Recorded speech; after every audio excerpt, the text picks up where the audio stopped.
keep calm and carry on spirit that all of us British people seem to aspire to. But you, I will not be defeated. I might be bruised and battered, and I won't be defeated.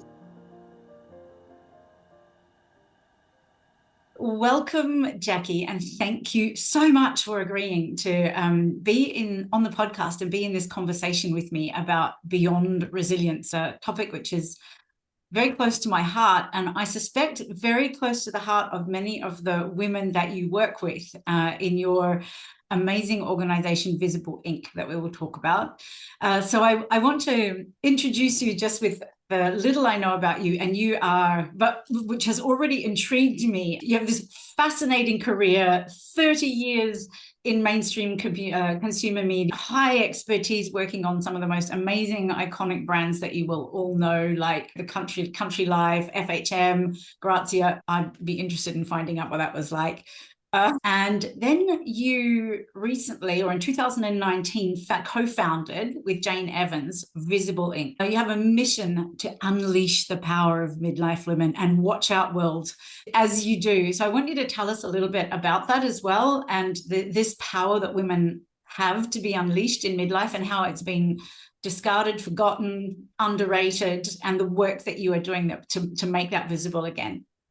And so you're really here to change that social narrative about us midlife women, which I am one, our place in society. Visible Inc. is an agency, right, that collaborates other agencies and their clients to advise and help how they communicate with the strongest demographic in the UK. And I think worldwide, honestly, midlife women. I want you to tell us more about Visible Start, in fact, and the roles that you have secured for many women. And this huge platform you have, which has more than 1,200 women in there. I think this will be really, really useful. So why don't we start with you saying a little bit more about this and relate that to resilience and the resilience that we have needed to have throughout these years. And then also we can lead the conversation later on to what would be beyond resilience. What do we really need there? So start by telling us a little bit more about you, Visible Inc. and resilience. Thank you. And it's lovely to be here, Angela. So very grateful that you've invited me to this brilliant podcast. What a lovely intro. I think that resilience is it becomes part of our DNA. And I certainly think for our demographic, it's there in buckets. I spent, as you said, had a great career working across fabulous brands, thoroughly enjoyed it, very privileged in terms of the era that we worked in when magazines were de rigueur. And, it was that lovely kind of feeling in working on these wonderful publications that everybody understood and it resonated. So we felt very privileged working across all of those brands. I was made redundant just before the age of 45, just after the financial crash of 2008, 2009. And so it was very evident to me that obviously there were reams of people being made redundant. But what was very telling, it seemed to me that the first tranche of any redundancies always seemed to be midlife women. They just seemed to be exited from business, and particularly working across very female orientated brands like Grazia and Heat. It was very interesting that it was always the midlife women that were just booted out first. And the rationale is that, we'd been long careers, so therefore paid well, so therefore the organizations could get somebody cheaper and younger in. And so this kind of seemed to be cyclical in terms of whenever there was a reiteration of how the company was moving forward and any redundancies that made, it was always the midlife women that were let go. For 10 years, I freelanced working across any media organization because of my expertise and experience. And I was very unprecious in terms of what I did. So I did lots of maternity leaves. I did lots of short-term contracts. I wasn't precious about what level I went at, and I just wanted to do a good job.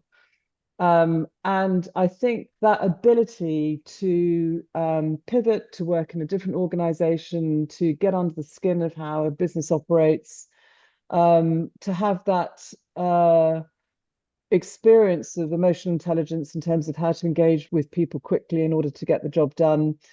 By sheer determination, I guess, your ability to deliver on that by definition you become quite resilient as a person. So it was organic, I guess, and it was almost subconscious. So maybe it's just a skill set that I have, but it was a rich opportunity for me to learn working in different organizations. I learned an awful lot how not to run businesses by working in some of these organizations.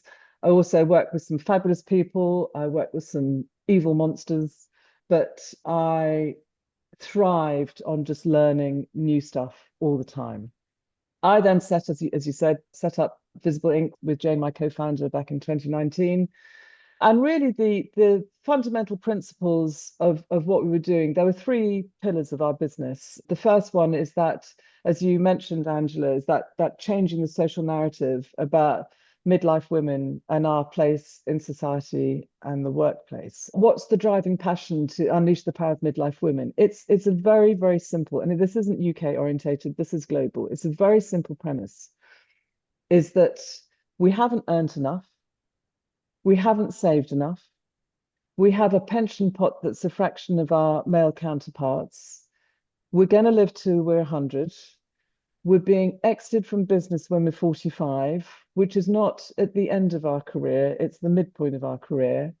We've got 20 years under our belt yet to deliver on, and yet we're going to retire in poverty. And then we're going to be a burden on the government of that era and society. And yet, it is factually proven that midlife women in senior positions in any industry sector, those businesses are more profitable, are more successfully run.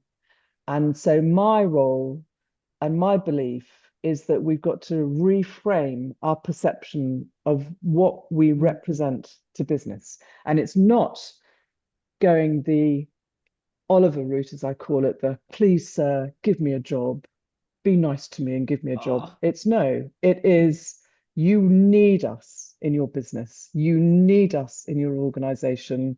And so, therefore, let me show you what value we can bring. So, we've got to reframe our approach. And so, the business that we have is the pioneering pillar where Jane and I go out and we bang the drum about how important it is. And we do that through talks, being on podcasts like this. Jane's written a book. The middle pillar, which you touched on, Angela, is about how we collaborate in a consultancy base with advertising agencies and their marketeer clients about how they communicate to midlife women. As you said, we are a very strong demographic. The pound purchasing power that we have is the most important power of any demographic. We are the decision makers of purchasing decisions, be it for our children, our peers, or our parents. And yet no agency and no client knows how to communicate to us because we're not present in the room. So we don't want to steal any business. We just want to collaborate with them, because if they get the marketing message right, then they will shift product, get brand loyalty, and everybody's smiling and everybody's happy. And we've shown them how to do it. And then the final pillar, which is where the whole Visible Start program has borne out of, is that we run returners programs called Visible Start. We house it on our platform, which is called Visible Society. We have now moved from 1,200 midlife women. We're 1,600 plus now. It's a safe space where these women can connect with each other, communicate, be transparent, honest, open, vulnerable. And it's a joy to see just how they can reach out and be in this part of collective sisterhood. And we run all the content of our programs through this platform, and every program that we run, all sessions are recorded so these women can revisit it after that. We've been very successful since we started the program in 2021. WPP, which is the biggest advertising agency network in the world, has been our sole and exclusive sponsor. We have got these women from a place where they are broken and low self-esteem and isolated and feel that they're washed up. My job is to give them a hug, is to tell them to believe in themselves. And after this 8-week program, they blossom. And we've had over 60 women have been successfully employed, both within WPP and other companies in different sectors of industry.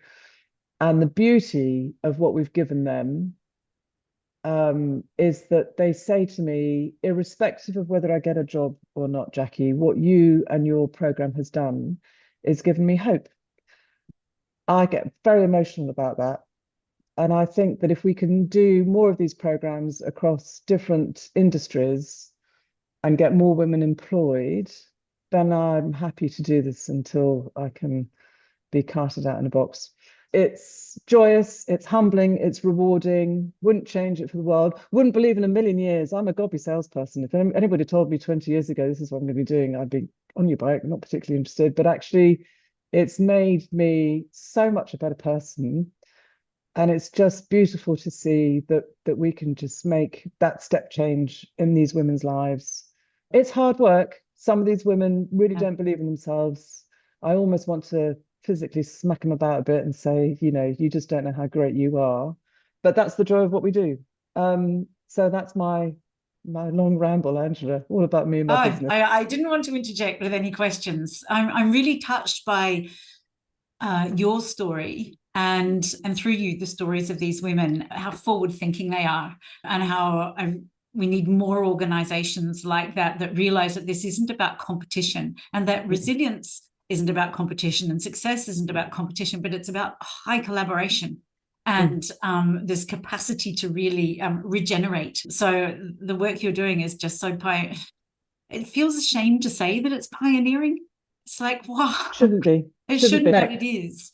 And I think that one of the questions that's, I might be preempting you, but if you were going to ask me what's the long-term ambition, it's to make my business redundant, because it shouldn't be a thing, a novelty, a concept about recruiting midlife women. We should just be recruited. It should just be commonplace.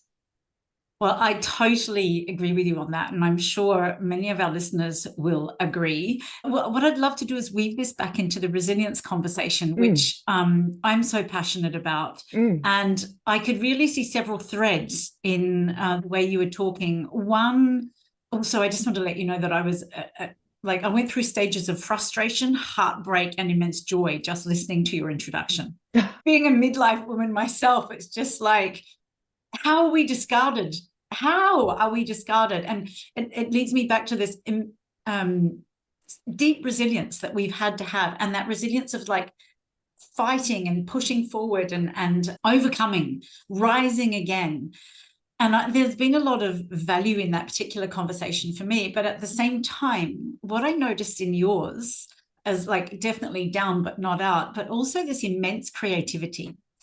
If you had a song to describe what your personal resilience had been, what resilience meant to you in your life, what would it be? And then what would you like it to be moving forward? So I want 2 songs from you, first of all. Well, the first song is very easy, because I think that there was a moment in my career where I was having a miserable time, absolutely miserable time. And the song that really resonated with me is, I'm not going to remember what the actual title is, but I get knocked down and I get up again. You ain't ever going to get me down. Who sang that? I'm going to have to I'll have to check that out. No, I'm absolutely not going to sing it. I mean, that'll turn your audience off straight away, but I will make sure I get it up for the end. That was playing. It was 1999. I can't even tell you the year. And that was playing when I was going through a miserable time with my boss at work, who was a woman. And it's very much connected with my background and my upbringing as well. So in the UK, when I was young, there was a little toy called a Weeble. I don't know if you ever heard of that. So it was a kind of a plastic, almost looked like an egg-shaped toy, but it was weighted at the bottom, and it had images and pictures on it, and there was a whole kind of family that you could get. A Weeble you can knock down, but it will bounce back up again, so you can't keep it down because it'll just ping back up again and sit there wobbling, and then it stops and you ping it down, it goes up again. So that really kind of defined me, that no matter what you throw at me, I'm just going to get up and brush myself down and just carry on. So I don't know whether it's that kind of innate keep calm and carry on spirit that all of us British people seem to aspire to. But I will not be defeated. I might be bruised and battered, and I won't be defeated. So I think what's my next song? God, that there's so many brilliant songs that I just love, and I don't know one that really kind of defines my view on life moving forward. I mean, I guess I love Queen, so maybe Don't Stop Me Now. Haha, love it. I could sing that one for you. I admire your resoluteness, and what flows through you is this real commitment, no matter what. And I think that that's even when we are down, there's a commitment in midlife women that keeps us going. But what I'm curious about is defining what's beyond resilience. So what I want to know about, how this has been for you, this Weeble, knock me down and I'll get back up. And I know that that's been very much my experience in my life, and it's been exhausting. And so I'm curious as to what defining ourselves by our capacity to constantly, knock us down and we'll keep coming. There's a lot of self-validation in that, and a lot of validation. But I started to see the limits of it myself. And I'm curious for you, what does it cost you? And what do you think it's costing other women? This, I'm going to keep going no matter what. I think that it's very interesting when you listen to some of these women's stories, because when we bring them together and during the program, that there's a lot of time where they can kind of speak their truth or want to share their stories. It's not all just about delivering the program. You've got to listen to this, and it's not a critical process that you've got homework to do or anything like that. So it's a very collaborative, experiential that these women are going through. And so therefore, they share the stories that they've got. And of course, when you're in your own bubble and you're dealing with your own, issues, you kind of feel that you're just, in a war of one, and that you're fighting everything, aren't you? And what's lovely to see. So in answer to your question, exhaustion, so many of these women are absolutely exhausted because they have failed and failed and failed again to get success in getting a job, to even having a place where they can speak, because nobody will, see them, interview them or whatever. And I think that what we say to these women, and I include myself in that, is that even if you think that you're spent, that you've got no more gas in the tank, that the balloon has burst and the air is all extra from it, and you think that you're down, you don't remain at the bottom. You have this innate instinctiveness. And I'm not talking because you are a mother, because a lot of these women don't have children, and it's not prescriptive that it's only motherhood that gets that. But there is this self-preservation, I think, is partnered with resilience. And you have this innate understanding that the only way from down is up. And it might not be a smooth road, and you might get back down again. But I think it's just part of our DNA. And I think because we are a breed of human, that we share and give out, as opposed to men who tend to retract and keep everything in. And not, when we go out, when we have a girly night out, I will come back and I'll say to my husband, this was the gossip. He goes out, with his mate, he knows nothing. I mean, what do you talk about? Because you haven't asked a single frigging question of anybody. Whereas we do like sharing. Yeah. And I think sharing gives us strength. We can be exhausted. It can really get us down. And I think the pandemic really showcased and highlighted just how amazing we are in terms of balancing so much. I mean, my pandemic was hysterical in terms of what I had to manage and live through. But we just knew, and this is the one thing that we say when we talk to people in the workplace, the younger people, about what we're doing Visible Start and how it's not scary to have a midlife woman in your team. And the one thing that we say is that anything that you go through, young person, anything that you go through, we've been there already. We've watched the video, we bought the t-shirt, we've got the hat on, we've been in the shoes, and look, we've survived, we've come out the other end. So the mantra is not only about we will pick ourselves up and we'll move on. The other thing is, what's the worst that could happen? What is the worst that could happen? And trust me, you'll be fine.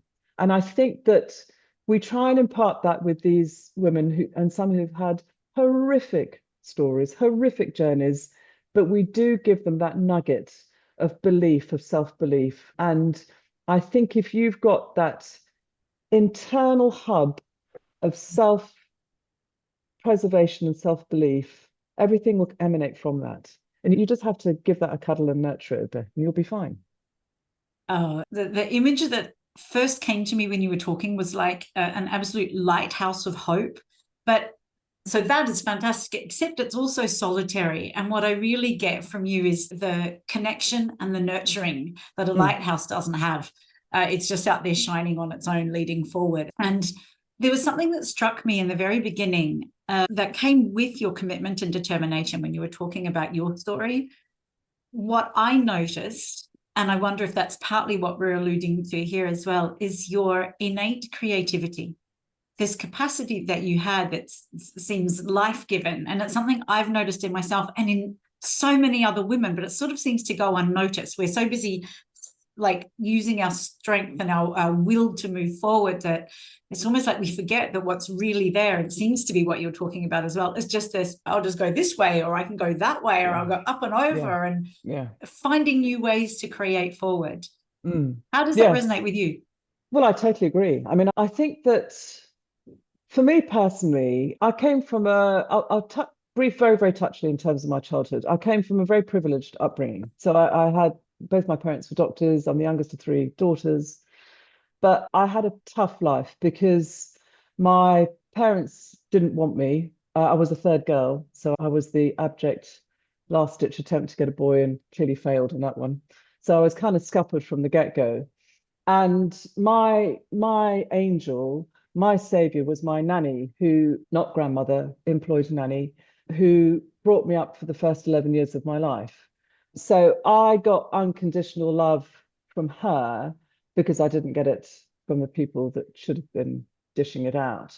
And one of the things that you learn from that experience is that you've got to, my central kind of spine, I guess, is that I've got to earn everything. It's not handed on a plate to me. It's not, I've got to earn the respect from my peers, my bosses, but more importantly, the people who work for me. It's not a given that you go into a management position, and so therefore you have to respect me from day one because I'm your boss.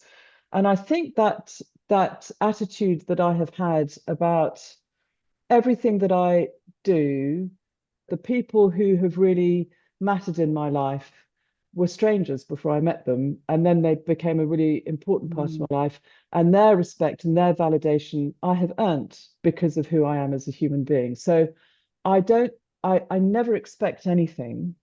I feel that I have had to earn it. And if you don't have that preemptive knowledge that you're loved no matter what, it could do two things. It could destroy you or it could define you. And I think that there's a lot of things I'm really shit at, but one of the things that I'm really, really great at is empathy and emotional intelligence. And I think that so many midlife women have this in buckets anyway.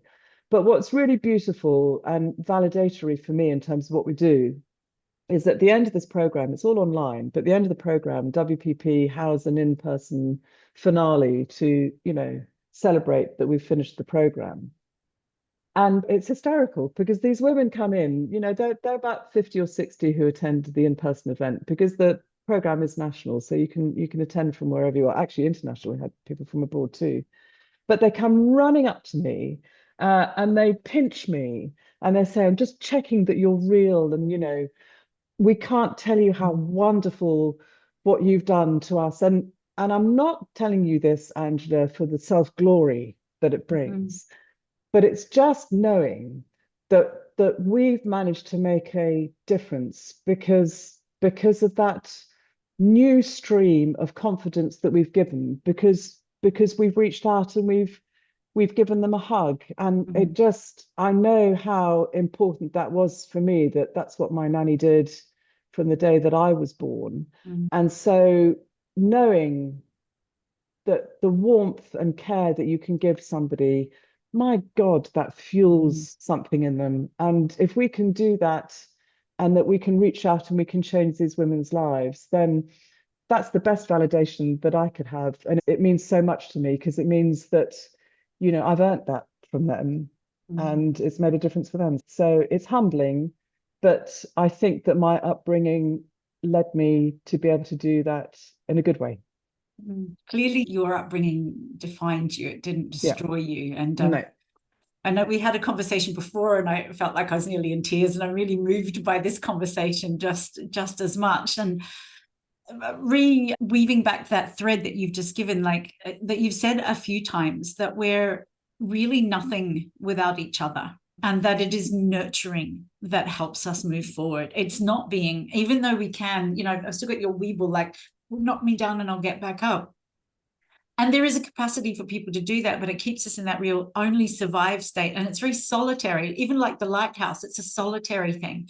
And each time you speak, I keep hearing you saying the real magic in this, and where we really get to truly move forward. It like reminds me of the mycelium in nature. And I've been reading a bit more about this as well, is that nature is inherently collaborative. And we've sort of been fed this story of like not what's before the circle of life, the food chain, and there's a head of the food chain. And it's like, but that's not how nature operates. Nature is inherently collaborative, always sharing and giving. And when that happens, nature flourishes. So, and I'm just hearing if you look at that, think about, mammals as opposed to any other animal. But if you think about mammals, what are the ones that are really successful? Elephants. Is that a matriarchal setup by any strange stretch of the imagination? I think you find it is. Lions. Who runs that ship? We're very good. One of my favorites, might be preempting another question. One of my favorite quotes, the best quote for me, is that in the financial crash of 2008, when all these big banks were going under and governments and whatever were bailing them out, there's this marvelous female Parisian woman, very, very glamorous, and she's called Christiane Lagarde. Oh, I know who she is. Yeah, so she headed up the IMF at the time, International Monetary Fund, and she was asked about the demise, of the banks, and she said, "Do you think if it had been the Lehman sisters, we'd be in this kind of shit?" I don't think she used the word shit, but I did. And I just think, you're right. And I've sat around many a board meeting, being the only woman there. And I don't hold any punches. And at one meeting, I just said, "Oh my God, can you just get your willies off the table? For God's sake, I'm not taking my dick out. So can we just think about what is the right thing to do for the business or the solution or whatever?" And the egos just need to be left at the door. If more women were around the boards, the reason why these businesses would be more successful is that we think further than the end of our ego. We think more about, what a collaboration truly means and what that can really deliver on. It's frustrating to see how it could be such a simple solution, and yet it never gets there because these troublesome, tiny, insignificant little things called egos just get in the way. Yeah, they take up so much space, don't they? Exactly. There is so much capacity for regeneration. And what you're saying is nurturing doesn't undermine power or make it all, there's no nice fluffiness with it. It's got real energy to it and real capacity to create. And doing it together and recognizing that interconnectedness only gives more power to it. And I think the problem is that how do you measure that? Because I think that business is all about measurement, outcomes, return on investment, all that kind of thing. And there's a lot that's the kind of the intangibles that are really difficult to articulate and record and monitor and assess and see how that compares to where we were this time last year and all that kind of thing. And, that's how businesses operate and how they look and how they work and how they feel. And I think that, the problem at the moment is that if you look at the dynamics of a workforce, it's very linear in terms of, they get rid of the old fogies because they're expensive and we can get younger, cheaper versions in. But what they lack as a consequence of that is that kind of that wisdom and that learned understanding and that learned problem solving, that learned sharing of solutions. And I think that, coming back to what you said earlier on in terms of this resilience, in terms of how that's borne out over time, that there is this concept that women 45 plus are positively prehistoric, can't bring anything new to the table, can't learn anything new either. And so therefore they are an irrelevance. And I kind of rise to that challenge with a kind of a slight smirk on my face, because if you think about which demographic has had to learn the most and pivot the most over the last few decades, it's definitely us. And what I say, so I turned 60 this summer, and what I say to the younger generations is that when I was at school, we all got on a bus and took a trip to the local library where we all got out and we walked in the room and we were pointed to a big box and they told us that that was a computer. So that was my very first experience of a computer. I got a job. I failed my A-levels and didn't go to uni, so I got a job in retail. And I worked in a big high street female fashion chain called Richard Shops in England. And I was manageress of the biggest store, age 19. This is in 1983, 84. And we generated over £50,000 in that shop each week. There was no till. There was a shoebox in a drawer. From a computer in a library to a shoebox in a drawer, and then move on when I worked in media. I was the first, I pitched my boss to be the first advertising department to get laptops in the business as opposed to old-fashioned display folder flip charts when we went out and pitched our magazines to advertising agencies. So we were pioneering then. Then the internet arrived in the late 90s, early noughties. And you're telling me that we didn't pivot and learn how to adapt and how to utilize that as a new platform to sell stuff in. So don't tell me that we are a generation that are Luddites that can't pivot and learn and develop new stuff. And look what we did in terms of pivot and surviving during the pandemic. So do you know what? We're quite resilient. We've got a good attitude in terms of, let's turn on a sixpence and move in that direction in order to succeed. And we do have the depth of understanding and knowledge to help the younger generation learn about that stuff too. So we're not dinosaurs for sure. It seems to go beyond adaptation to innovation. It's not just about how do we deal with our current circumstances and make the best of them. It's like, what are we going to grab and use to expand moving forward? And again, I just can't help but note this creativity that comes with that. Like, coming from your position and talking about metrics as well, you were saying, how do we measure that showing up in terms of like businesses, as you were saying in the very beginning, flourish more with more women and more midlife women in particular. So that the metric that we usually use is up there. But then there must be more metrics like human thriving that we can measure over time. And when we have we do have this research. Yes, I think, yes, but I think it's not in common parlance and it's not in commonplace. And I think that part of the problem with that is that there are companies that sit on vast reams of research that's proven time and time again that midlife women are positive and add value and all of this thing. And they just seem to pay for the research, get it done, get it delivered, and then just sit on it. And because if they really brought that to the fore,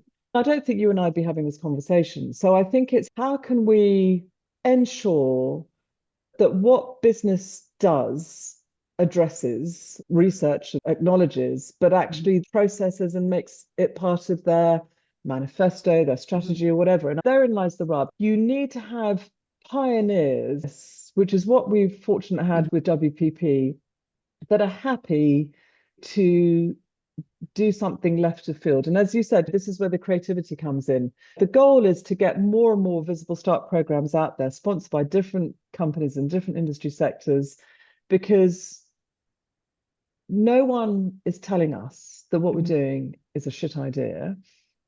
WPP has sponsored us for 4 years. They don't think it's a shit idea. Exactly. So it's just having the fortitude and the balls, I guess, to take that, what they probably think is a leap of faith, and we're just going, yeah, it's not. It's just very straightforward. And actually, what you're going to do is get a bit of better business as a consequence, because you've got more midlife women who can bring the level of panic that runs around industry down in a calm and measured fashion, because we've got the emotional intelligence, empathy, and problem-solving mindset, which is part of our creativity to deliver on. So, it's there's no box that you tick that goes, yeah, no, it's not for us. There shouldn't be, because there's no reason why it shouldn't be. So that's a great message to have out there for other organizations, businesses to contact you, because also you've got this platform of 1,600 women who have this capacity to go in and help them really revolutionize their business results and change the culture within the organization. So it's one in which people are thriving and wanting to be part of. What I'd love to do now is bring our conversation back to these women and how you work with their resilience and how you define resilience with them. So, like, if you had an ideally resilient capacity that you could tell them to start stepping into, or any woman who's thinking about, look, I think it's over for me. I'm 45, I'm 50. If it's me, I'll be 55 in September as well. It's like, am I still relevant? Is there any point? The best I can probably get is babysitting, or not that there's anything wrong with that, but what I mean is it's like, what am I worth now? What would you tell them about the resilience that there is to develop? It's very interesting, because when we get them to register for Visible Start, we ask them to fill in a form and ask them how they feel about themselves being in this position where they've tried and failed so many times to kickstart their second careers. And, the word cloud that comes back, as you can imagine, Angela, is hugely negative, so that they feel isolated, alone, and washed up, spent, damaged, broken, angry, blah, blah, blah, frustrated, whatever.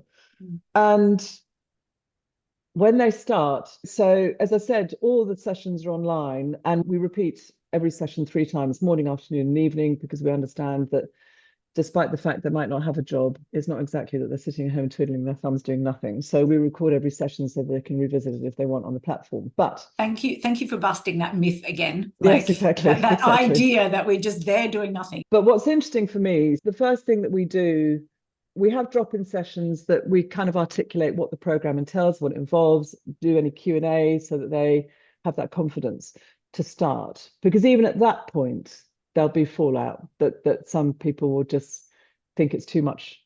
It's too much for them to even make that first step. And also, I know that we are now in the groove where Zoom is very commonplace. But when we started in 2021, it was still a bit of a novelty, and it was very much for their personal use. So Zoom, being in a professional environment kind of thing, was new to them as well. So what was very interesting to observe is that the beginning of these sessions, cameras switched off, mics muted, they'd only communicated in the chat.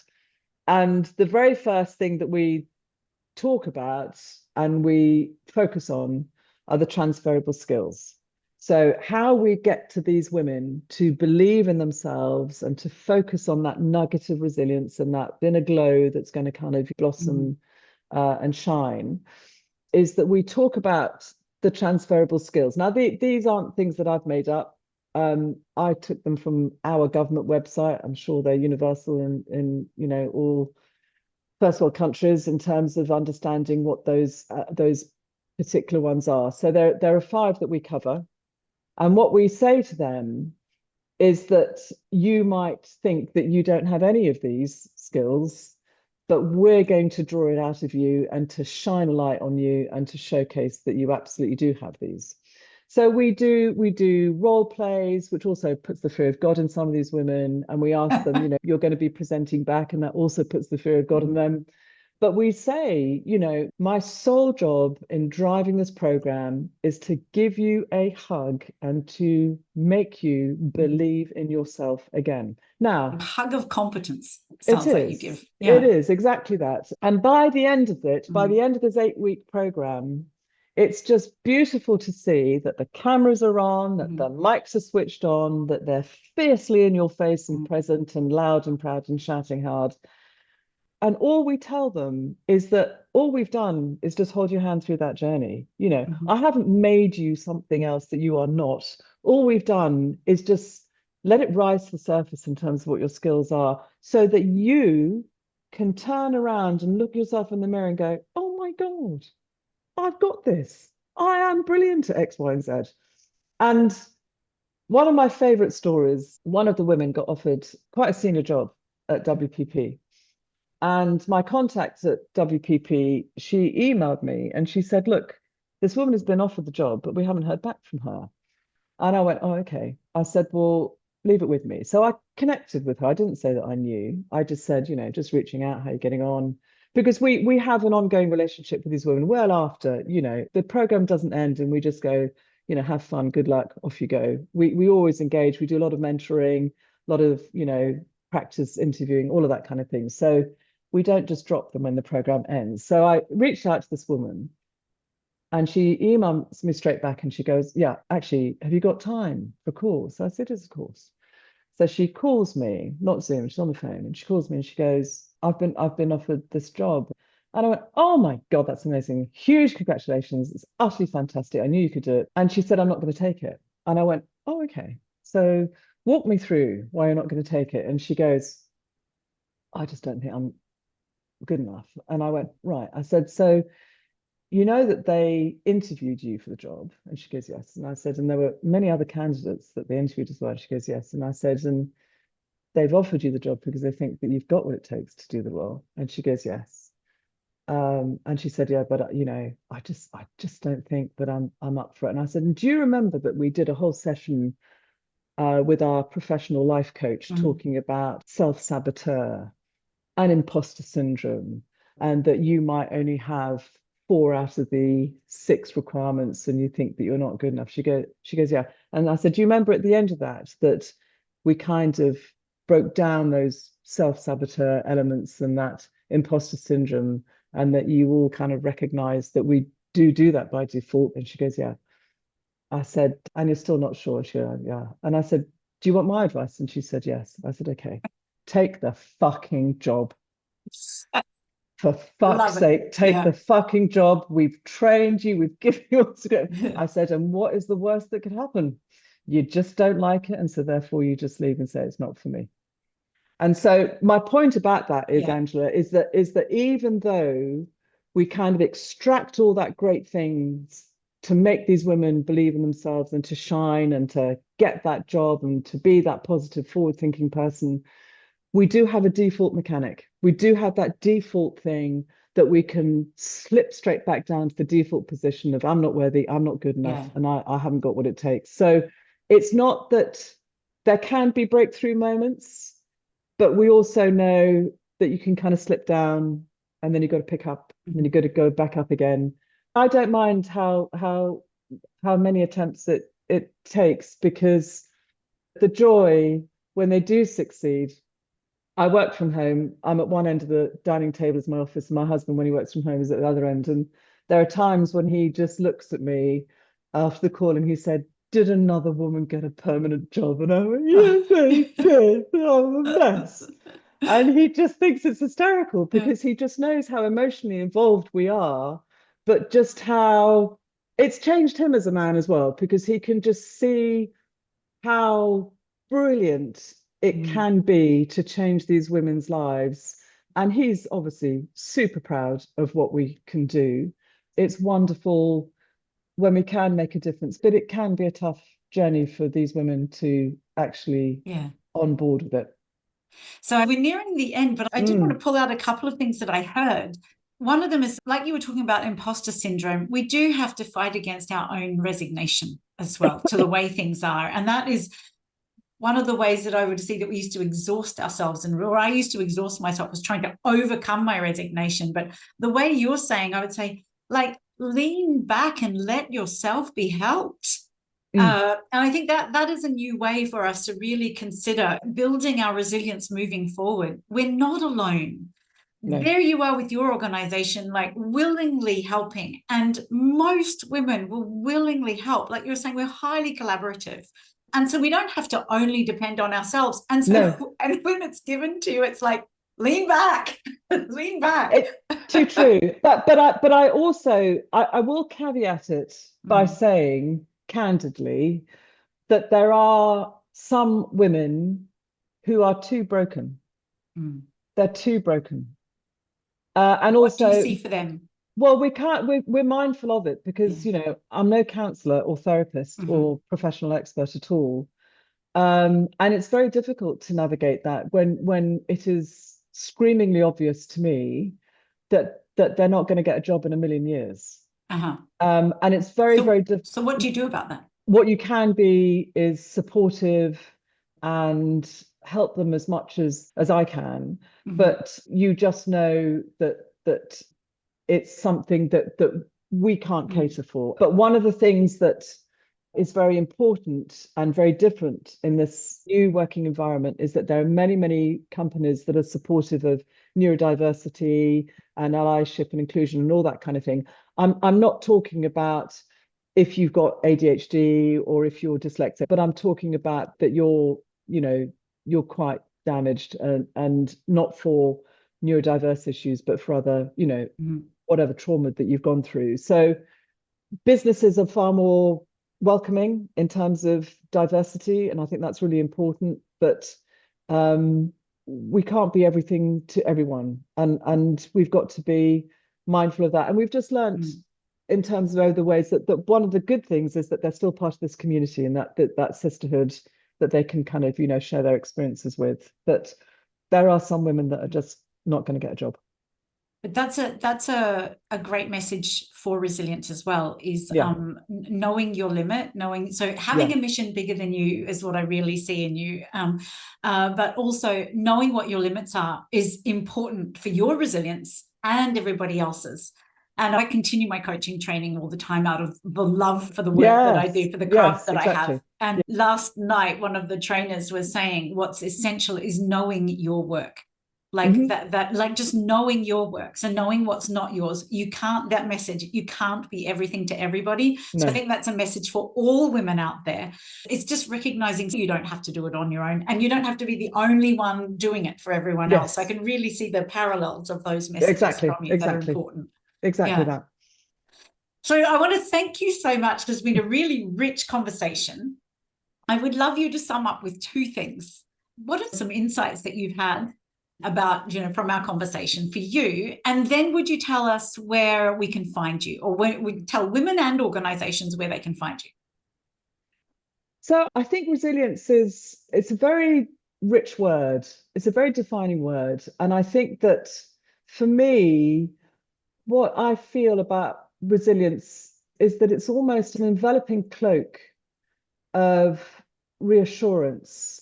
Because if you go through tough times or something really kind of knocks you back, then having that reassurance that because it's happened to you before in different ways, in different scenarios, you have that understanding of that inner strength that it will manifest in a way that you can move forward. So I like to think of resilience, or that kind of inner strength that you have, that it's almost your superpower.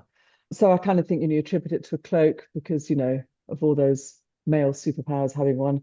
And I feel that it's almost like a security blanket is the wrong analogy, but it is that kind of reassurance that you've got that gift in your weaponry and that it will assist you as opposed to being encompassing and encapsulating. So it's an assistance for what you are as a human being. I mean, I don't ever describe, I don't say my name is Jackie and I'm resilient.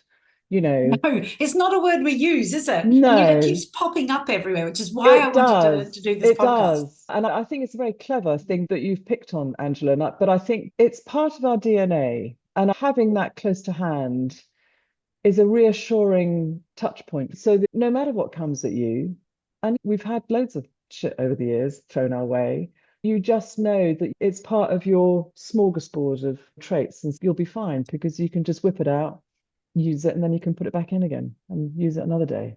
So I don't, as I said, it doesn't define who I am, but I just know that it's just part of who I am. So therefore, I will, I'm strong by having that on board. And what we want to do with these women is to reflect back at them that they've got that too.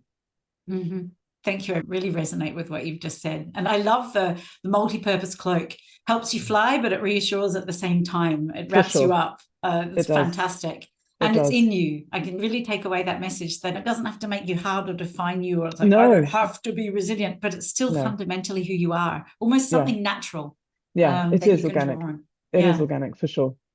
Well, thank you so much, Jackie. So tell us how the women that you help can get in touch with you, and say a little bit about these organizations, how they can find you too. Yes. So for the women, it's very straightforward. If they want to join the next Visible Start program, they go to visiblestart.com and sign up. If they just want to be part of our community, then they go to visiblesociety.com and join up. Visible Society has got a platform, as I said, of 1,600 women on which the Visible Start community is integrated and part of, and the Visible Start program is run from. So welcoming all the criterias that you have to be a woman and you have to be 45 plus. It is absolutely free for all to use and be part of our sister community, and we embrace that and welcome you. For business, you can reach out to me on LinkedIn, and I'm sure that you'll give the links for that, Angela, but the business call to action is for chief people officers across all industry, across all sectors. You can engage in the Visible Start sponsored program.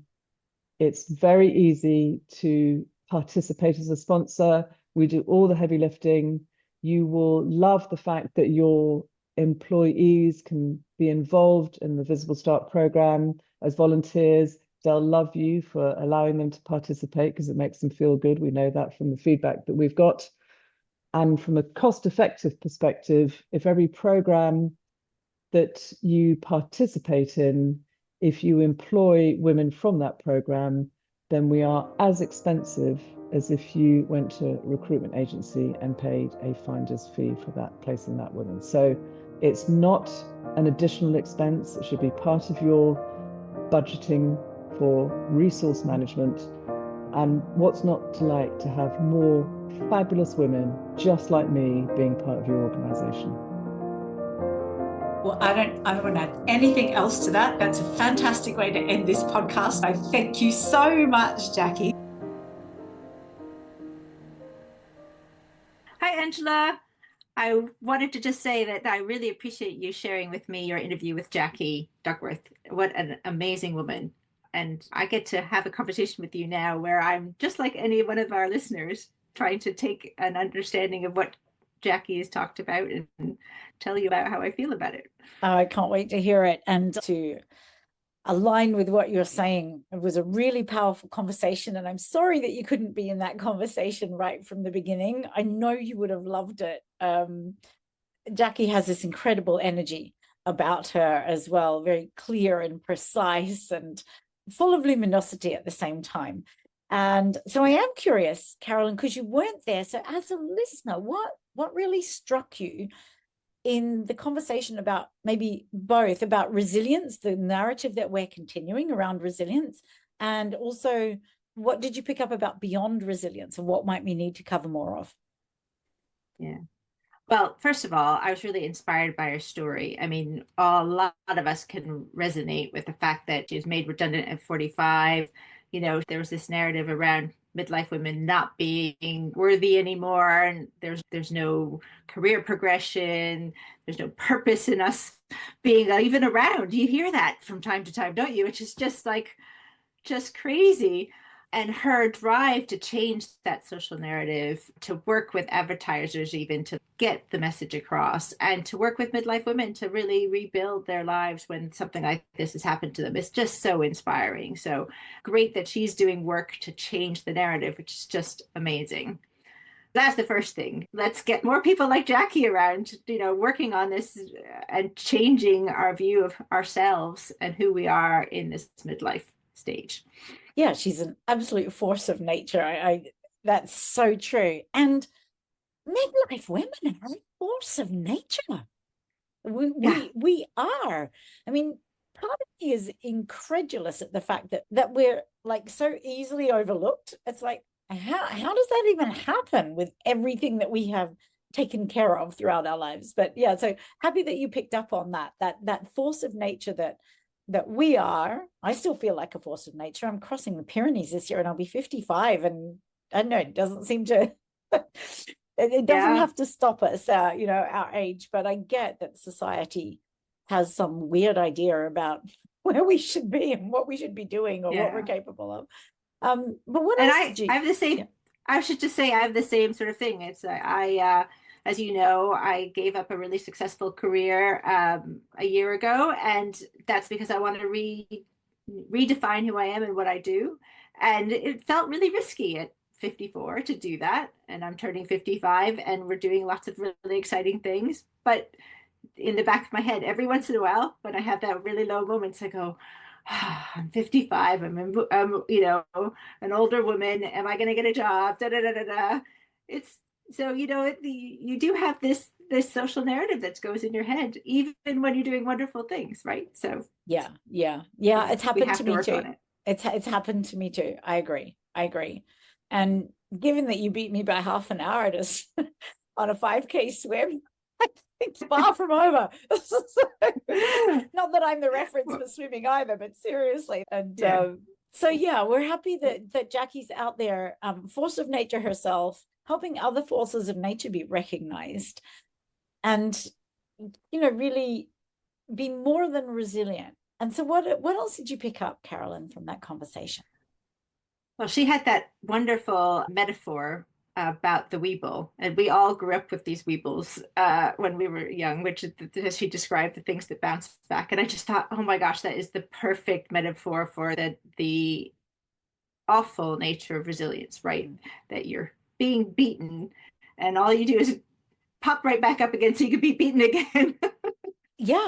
And we just need to get this can't be what we are as women or as a species on this planet, that we just keep getting beaten down. We've got to do something better. We have to go beyond just popping back up again. Totally. I'm totally aligned with that. The narrative that has us see ourselves again as tough, as the feminine equivalent of Rocky Balboa, and I'm just gonna keep going and just bring it all on, and I was like, like knock me down. And what is it? Is it Bruce Lee, who I highly respect, by the way, but knock down 7 times, get up 8. It's like, really? Is that it? Is that really it? Is that how we're going to define ourselves? And what worries me about that narrative is that it keeps us in that sacrifice cycle. It's we start defining ourselves by our capacity to get back up, but we get more and more tired. We either can lead to burnout, but or if it doesn't lead to burnout, it still ends up being a big energy drain. Even if our egos are like, I can get over this, it's such a drain over time, and it's a very limited definition of ourselves. Completely with you on that. So, and she does talk about that too. She talks about people knowing their limits, and I thought to myself, well, that's really important, because we do need to know how we use our energy every day, what we're doing with it, how are we going to manage it. But we also need to push ourselves a little bit. You talk about this, the struggle to effort. Right. And how do you go beyond our limits? Because we can go beyond our limits, and we have to recognize that they're not fixed. Yeah, totally. Our limits aren't fixed. And I think there's energetic limits, like there's what our capacity is in a particular moment, and how we need to resource ourselves to have greater capacity. There's also not having everything be about now, but where's our dreaming? Where's our capacity to dream, and what would we really love? And have that be what stretches our limits as well. And that's a really important part of the Beyond Resilience conversation, the coming back to recognizing that there's a dream inside you and holding that sacred, and then becoming the person who can fulfill that And then there's a question of the different limits, which are also boundaries. It's like, what will I accept and not accept then in my world? But it's a different relationship to limits, which is I choose who's allowed in my limits and where I will expend my energy, where I will offer it, where I will, for whom I will generate it, and in which capacity. Yeah, absolutely. I love the way you've teased out those different types of limits. And throughout all of that, again, we've talked about this before, and Jackie raised it, is this no pain, no gain mentality, which is back to that painful resilience mindset. And, we've talked about the fact that if you're putting in effort and you're going toward a vision and you're doing it with the people that you want to be doing with, then it's joyful and it's not necessarily painful. It can be hard, but it's not necessarily painful. And we shouldn't be judging our efforts on the basis of how much pain we have to endure. Yeah, suffering is not noble. We have to really get rid of that harmful narrative, and we all grow from effort. Our muscles grow from effort. There is such a thing as having a certain amount of resistance. It's like, well, as swimmers, we were talking about that before. Going with the flow isn't letting yourself be bounced against every rock as you're going down the river, right? And just like letting yourself go. It's like swimming with the current, knowing how to stretch yourself just that bit further. And it doesn't have to be pain. It's that fine limit between stretch and struggle and suffering. And struggling is always against something else. You've got to fight against something else. Whereas effort is more, I'm going towards something and I'm going to have things to overcome on my way, but holding them within a wider context rather than just being right. I'm coming up against the next rock. I've got that rock in sight. Yeah. I'm going to go for that rock. It's like, well, bounce off that rock. Wow. Okay. Well, where's the next rock? We don't want that. We want to look at where we're going next, right? And much like even in I don't like the mechanical metaphors, but in a car, if you focus on the obstacle, it is what you hit. You got to have that longer term vision. Oh yes, I do that all the time. Yeah. The pothole. I always hit the pothole. Yeah, exactly. So we look further than the pothole, So do we want to define ourselves by being able to overcome the next pothole, like get out of the next pothole? Or do we want to define ourselves by where we're going next and what's important to us and what stretch will it take to get there? That made me laugh. That was fantastic. Absolutely. So listeners, thank you for listening to that with me, and Angela for doing that wonderful conversation. A lot to think about, and certainly something we want to get beyond the resilience narrative to something better. To infinity and beyond. It reminds me of Toy Story. Absolutely. Thanks, thank you all.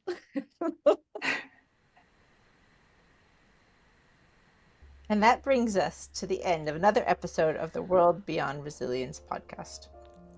If anything you heard today sparked an aha moment or made you think differently about resilience, please tell us about it in the comments. We'd love to hear from you. And please share it with everyone you know. For more episodes exploring how we can thrive beyond just bouncing back, follow our show on your favorite platforms. So we absolutely love this topic, and we can see the possibility for this to create really powerful, vibrant, prosperous change in organizations and systems. So if this conversation interests you and you start to feel that spark as well, and you think it would be useful for yourself or within your organization, feel free to get in contact. And of course, we have additional resources and deeper dives into all the topics we discuss on our website, which is worldbeyondresilience.com. So until next time, remember, there's a whole world of possibilities beyond just being resilient. Take care.